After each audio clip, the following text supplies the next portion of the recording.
Hello dear student and friends, आप सबका एक बार फिर से स्वागत है KP college of arts and science की यूट्यूब क्लास में। मैं हूं भरत कुमार और हम देख रहे हैं पॉलिटिकल साइंस। और आपको पता होगा पॉलिटिकल साइंस भी सेकंड ईयर के लिए है और ये टॉपिक उनके लिए भी है जो देखते हैं या जिनको पता है कि मेरे एग्जाम यानी फर्स्ट ग्रेड वगैरह से एग्जाम उनके टॉपिक के अंदर भी है, तो उनके लिए भी है। तो ध्यान रखेंगे ये सेकंड ईयर की पॉलिटिकल साइंस का पेपर नंबर 2 है, सेकंड पेपर है। ध्यान रखेंगे सेकंड पेपर में आज हम देख रहे हैं 11th लेसन जिन बोधा के बारे में। जिन बोधा, क्योंकि जो सेकंड पेपर है वो पूरी तरह से वेस्टर्न थिंकर के या महत्वपूर्ण विचारकों के विचार के बारे में है कि उन्होंने क्या क्या सिद्धांत दिए हैं। जो राजनीति में हम उनके विचारों को पढ़ते हैं, बहुत हद तक ये काफ़ी इंपॉर्टेंट टॉपिक होता है। तो जिन बोधा के बारे में जब ये जिन बोधा का नाम आता है तो आपको पता होगा संप्रभुता के बारे में इनके जो विचार है वो काफ़ी फेमस है, क्योंकि इससे पहले जिन बोधा से पहले बहुत से ऐसे विचारक हुए जिन्होंने संप्रभुता के बारे में बताए हैं, समझाए हैं। लेकिन जिस तरह से जिन बोधा ने स्पष्ट और एक तरह से कहते हैं व्यवहारिक रूप में जो अपने विचार दिए हैं, इस तरह का विचार किसी भी विचारक ने नहीं दिया है। तो ये स्पष्ट विचार जिन बोधा के क्रमबद्ध रूप में काफ़ी इम्पोर्टेंट रखते हैं। तो उसको जानने से पहले हम जानेंगे जिन बोधा के जीवन के बारे में।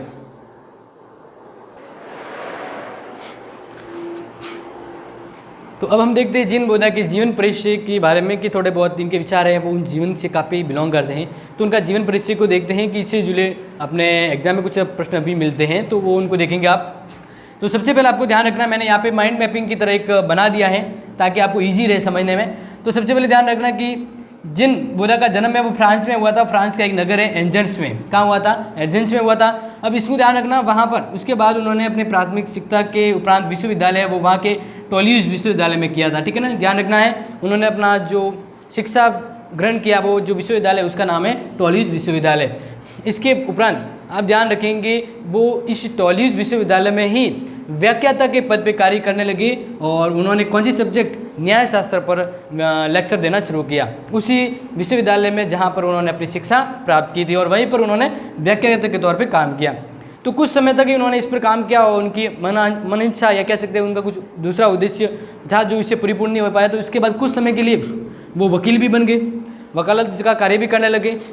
लेकिन फाइनली लंबे तौर पे उन्होंने फ्रांस के राजा, उस राजा का नाम है हेनरी थर्ड, तो उनके सलाहकार के रूप में जिन बोधा ने काम किया। और ये इनका काफ़ी टर्निंग पॉइंट है, क्योंकि यहाँ रहते हुए जिन बोधा ने बहुत सारे विषयों का अध्ययन करते हुए राजनीति का एक व्यवस्थित अध्ययन है जो उनको करने को यहाँ पे मिला। क्योंकि हम कहते हैं कि इस प्रकार उसने राजनीति तथा प्रशासन का न केवल सैद्धांतिक ज्ञान वरण व्यवहारिक अनुभव भी प्राप्त किया, क्योंकि उन्होंने बहुत सारी नॉलेज है वो यहाँ से प्राप्त की थी। तो इनको हम सिर्फ राजनीति क्षेत्र के अंतर्गत नहीं मानेंगे, क्योंकि इनके विचार बहुत से विषयों से बिलोंग करते हैं, जैसे कि राजनीति शास्त्र, अर्थशास्त्र, शिक्षा, धर्म, इतिहास, न्यायशास्त्र आदि विषयों पर इनके ग्रंथ हैं और उन पर उन्होंने रचना भी की। ठीक है ना, तो ये आप इसको ध्यान रखेंगे। इसके बाद कुछ समय के लिए वो वहाँ की पार्लियामेंट, फ्रांस की पार्लियामेंट है, उस पार्लियामेंट इंटरेस्ट जनरल के सदस्य भी रहे कुछ समय तक, ये भी ध्यान रखना उनके बारे में। अब 1576 में उनकी एक पुस्तक प्रकाशित हुई थी रिपब्लिक और 6 book concerning of the state. ये जो ऐसी बुक है जिनके अंतर्गत इनके विचारों के बारे में हमें जानकारी मिलती है, संप्रभुता के बारे में जानकारी मिलती है। तो प्रश्न आ जाए उनकी कौन सी पुस्तकें जिनके बारे में उनके विचार है वो काफ़ी प्रमुखता से देखे जाते हैं, तो ये इनकी पुस्तक है जो ध्यान रखेंगे। इसके अलावा अब ये क्या है वो मैं आपको बता देता हूँ। ये उस समय जब जिन बोधा उस समय अपने समय में की बात करें, उस समय जो वहाँ का जो शासन है, प्रशासन है, जो लोगों की जो व्यवस्था है वो 2 तरह से बटा हुआ था। वो वर्ग, 2 वर्ग हम मान सकते हैं। एक तो मोनोकॉर्मेक्स वर्ग था, एक पॉलिटिक्स वर्ग था, और जिन बोधा है वो इस वर्ग से बिलोंग करते हैं। किस वर्ग से? पॉलिटिक्स वर्ग से। अब ये है क्या, तो इसको आप समझिए, क्योंकि जो फ्रांस में वर्ग हैं वो 2 इस तरह से विभाजन थे। तो इसमें ध्यान रखना कि ये जीत भी बोधा से पूर्व भी इस तरह यदा कदा जिन बोधा के बारे में जो महत्वपूर्ण बात आती है वो ये है कि ये 2 वर्ग में बटा हुआ था। राजनीतिक चिंतक है वो उसमें 2 वर्गों में बटा हुआ था, मोनोकॉर्मस और पॉलिटिक्स। तो जो यहाँ पे हम बात करें कि प्रथम यानी मोनोकॉर्मस के बारे में क्या है, तो जानना है कि मोनोकॉर्मस है वे प्रोटेस्टेंटवादी थे, क्योंकि ईसाइयों के धर्म के विभाजन के तौर पे 2 तरह थे, कैथोलिक और प्रोटेस्टेंट। तो जो मोनोकॉर्मस थे वो प्रोटेस्टेंटवादी थे और फ्रांस के कैथोलिक वर्ग के शासकों से घृणा करते थे और उनका उद्देश्य था कि राजाओं के जो निरंकुश शासन होता है ना, राजा जो निरंकुश है तथा जो स्वेच्छाचारी है उसको नष्ट करना, राजा की निरंकुश शक्ति को नष्ट करना, उसकी स्वेच्छाचारी मन मर्जी की शक्ति को नष्ट करना है, और ये मोनोफॉर्मस का उद्देश्य हुआ करता था। तो इस तरह से उन्होंने राजा की शक्ति को मर्यादित करना चाहा और कुछ हद तक नष्ट करने के भी समर्थक थे। और दूसरा वर्ग है पॉलिटिक्स वर्ग। तो पॉलिटिक्स वर्ग है वो राजनीतिक चिंतन धर्म की निरपेक्षता पर आधारित था। उनका विश्वास था कि राज्य में शांति और सुरक्षा बनाए रखने के लिए राजतंत्र अति आवश्यक है, क्योंकि फ्रांस में राजतंत्र ही था। और इस तरह से उन्होंने दो धर्मों के बीच से किसी एक पक्ष का, जैसे कैथोलिक या प्रोटेस्टेंट धर्म का पक्ष न लेकर एक धर्मनिरपेक्ष सिद्धांत या विचार को अपनाया था। और इस तरह से जिन बोधा पॉलिटिक्स वर्ग से संबंधित या बिलोंग करते हैं। तो ये तो हमने जाना इनके जीवन परिचय के कुछ अंशीय पहलू को। अब हम देखते हैं इनका बहुत ही फेमस विचार है संप्रभुता के ऊपर। तो आपको ध्यान रखना है, क्योंकि एग्जाम में जिन बोधा को संप्रभुता के विचार के तौर पर जानते हैं, क्योंकि इनके सिद्धांत काफ़ी व्यवहारिक मिलते हैं।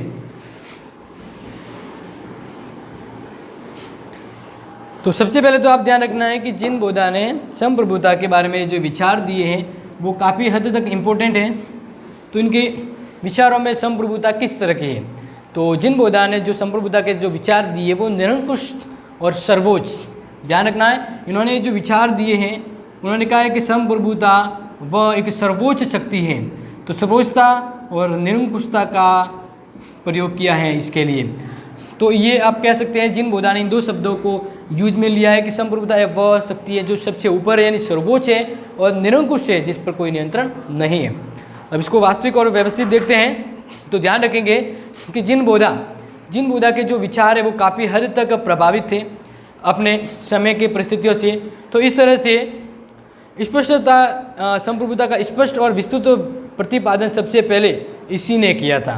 तो अब देखो, मैंने पहले ही बताया था कि जिन बोधा से पहले भी कुछ विद्वान थे जिन्होंने संप्रभुता के बारे में बताया है, लेकिन जिन बोधा ही क्यों, जिनको संप्रभुता के विचारक के तौर पे जाना जाता है, तो मैंने बताया है और वापस भी बता देता हूँ कि संप्रभुता का विस्तृत और स्पष्ट, संप्रभुता का स्पष्ट और विस्तृत यानी एकदम क्लियरली और विस्तार से प्रतिपादन करने वाला जो विचारक था, ठीक है ना, किसके बारे में, संप्रभुता के बारे में, वो जिन बोधा है। तो संप्रभुता के बारे में जिन बोधा ने जो विचार दिए वो काफ़ी स्पष्ट हैं, विस्तृत हैं, और ये विचार इनको संप्रभुता के बहुत अच्छे विचारक के रूप में प्रस्तुत करते हैं। तो इनके बारे में मैकवर्ग ने कहा है कि संप्रभुता की धारणा से पूर्व और भी विचारक थे। जो जिन बोधा ने जो संप्रभुता के विचार दिए उससे पहले और भी विचारक थे जिन्होंने संप्रभुता के बारे में बताया, जानते थे वो विद्वान, लेकिन जिन बोधा ने सबसे पहले इस बात पर क्रमबद्ध विस्तृत अध्ययन प्रस्तुत किया है। तो संप्रभुता के बारे में बोधा के सिद्धांत का सर्वमान्य रूप से राजनीतिक दर्शन सबसे पहले महत्वपूर्ण अंग के रूप में माना जाता है। तो अब संप्रभुता को हमने ये समझ लिया कि क्यों संप्रभुता को जिन बोधा के रूप में भी अभिव्यक्त किया जाता है, क्योंकि इनके विचार पहले से काफ़ी क्रमबद्ध और व्यवस्थित थे। तो एक दूसरा हम यहाँ पे देख सकते हैं, क्रमबद्ध, ठीक है ना, ये इन तरह से ये इनके संप्रभुता के विचार काफ़ी बिलोंग करते हैं। अब आपको ये ध्यान रखना है, एग्जाम में जो ज़्यादा प्रश्न संभावित जो आता है वो है संप्रभुता के बारे में जिन बोधा के विचार या स्वरूप, संप्रभुता का स्वरूप, वो आप ध्यान रखेंगे।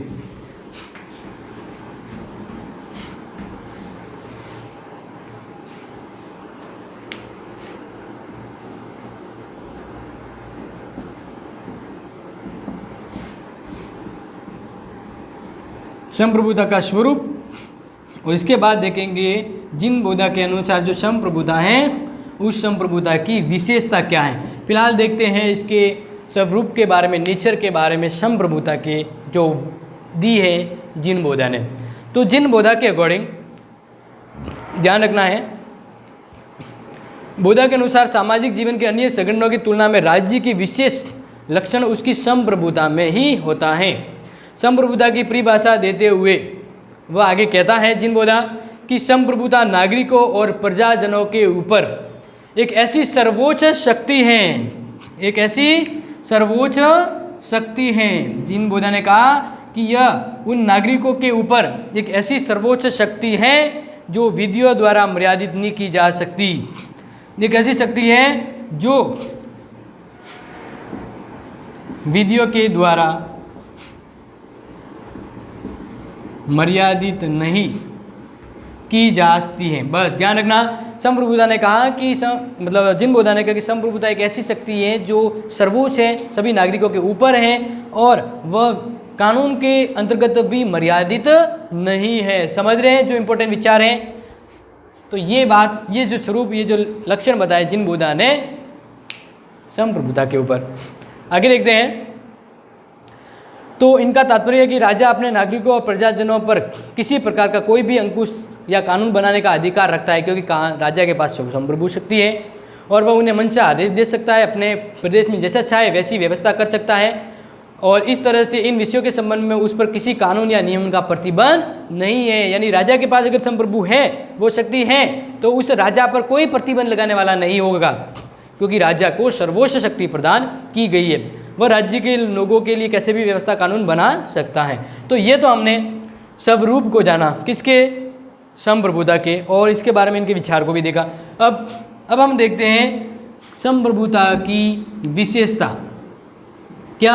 संप्रभुता की विशेषता। तो विशेषता में जो पहला पॉइंट है, यानी संप्रभुता ने जो जिन बोधा ने संप्रभुता के बारे में कहा है, उसको समझते हुए हम उसकी विशेषता को भी जानते हैं। तो पहली विशेषता है संप्रभुता सर्वोच्च और निरपेक्ष शक्ति है।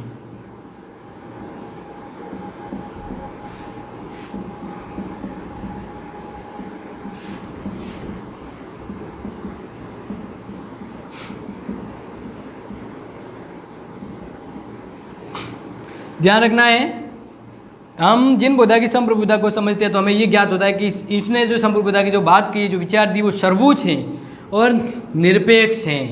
ठीक है ना, इसको जानते हैं अच्छे से। तो बोधा के द्वारा सर्वप्रथम संप्रभुता की सर्वोच्चता और संप्रभुता पर बल दिया गया है और ये सर्वोच्च शक्ति सभी के लिए कानूनों का निर्माण करती है। कानून भी संप्रभुता के अकॉर्डिंग निर्माण होंगे और वह स्वयं किसी से आदेश प्राप्त नहीं करेगा। यानी मान लीजिए मैं राजा हूँ तो मेरे पास संप्रभु शक्ति है, तो मैं ही कानून बना सकता हूँ और मेरे ऊपर किसी का भी नियंत्रण और प्रभाव नहीं होगा। और इस तरह से स्वयं जिन बोधा कहता है कि संप्रभुता का सबसे बड़ा विशेषाधिकार तो इस बात में है कि यह न केवल व्यक्तियों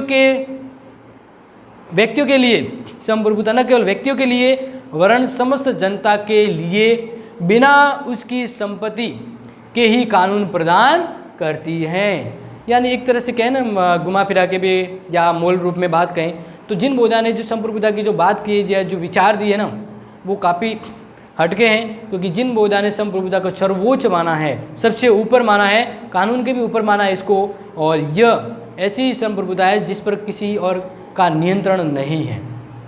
ठीक है, समझ में आ गया होगा। दूसरा पॉइंट संप्रभुता की विशेषता को अभिव्यक्त करता है। संप्रभुता एक सतत और स्थायी शक्ति है।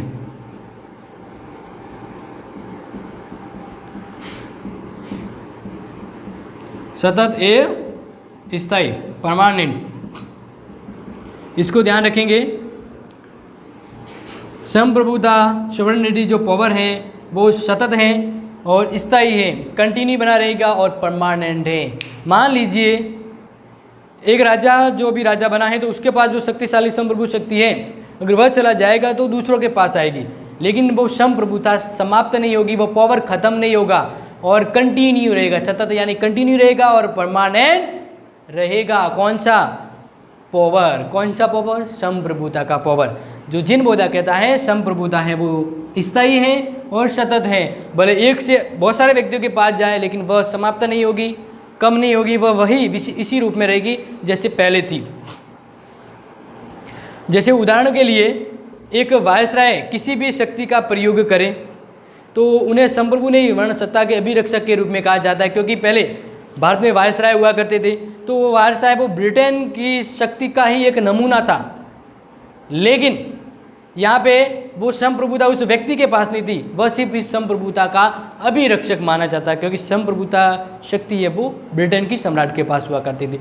तो इस तरह से सर्वशक्तिशाली संप्रभुता है जिसके द्वारा व्यवस्था चलती है और यह दूसरों को मर्यादित करती है। तो इस तरह से यह परमानेंट स्थायी हो गई। तीसरी संप्रभुता की विशेषता आप ध्यान से समझेंगे, संप्रभुता वैधानिक और मर्यादिता से परे है।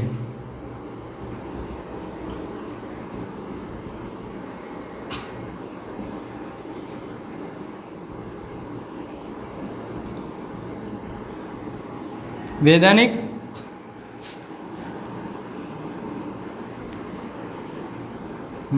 और मर्यादा।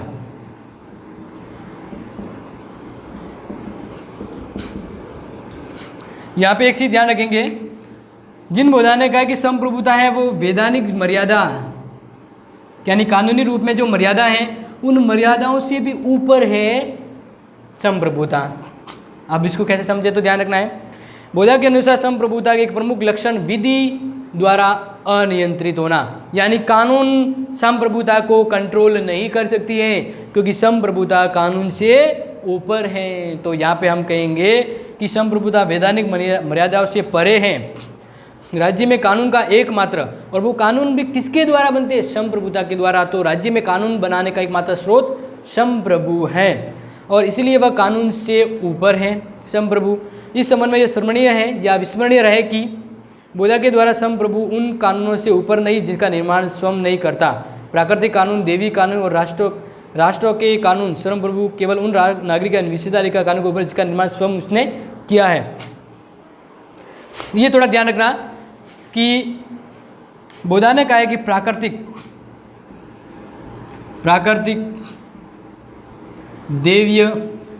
प्राकृतिक देवीय कानून है, उन कानून के ऊपर नहीं है। यहाँ पे कह रहा है कि वह उन कानूनों से ऊपर है। संप्रभुता उन कानूनों के ऊपर की बात है, वे कानून जो खुद संप्रभुता के द्वारा बने हैं। तो जो कानून संप्रभुता के द्वारा बने हैं उन कानूनों के ऊपर तो संप्रभुता रहेगा ही, लेकिन यहाँ पे बात आती है कि संप्रभु उन कानूनों के ऊपर नहीं है जो कानून बने हैं प्राकृतिक और देवी नियमों के द्वारा। तो इस तरह से संप्रभुता द्वारा अधिकतम कानून जन परंपरा को परिवर्तित कर सकते हैं, न कि जन परंपरा को अधिनियमित। ओके, तो समझ में आ गया होगा। आज का अपना टॉपिक था जिन बौद्धा के कुछ जीवन दृष्टिकोण को समझते हुए इनका महत्वपूर्ण फेमस जो विचार हैं संप्रभुता के बारे में। तो ये आज हमने देखा है संप्रभुता, उसके अकॉर्डिंग क्या है, उसका स्वरूप क्या है, उसकी विशेषता क्या है। नेक्स्ट जो सेकंड पार्ट रहेगा इस लेसन का और जिन बौद्धा के, तो उसके बारे में हम देखेंगे जिन बौद्धा के द्वारा जो संप्रभुता का सिद्धांत दिया इसकी लिमिट क्या है, ठीक है ना, और इसकी आलोचनात्मक प्रश्न देखने के साथ ही वो लेसन समाप्त करेंगे। तो फिर भी कुछ कंफ्यूजन रह जाता तो कमेंट बॉक्स में शेयर करेंगे और मिलते हैं नेक्स्ट वीडियो के साथ। तब तक के लिए thank you, have a nice day.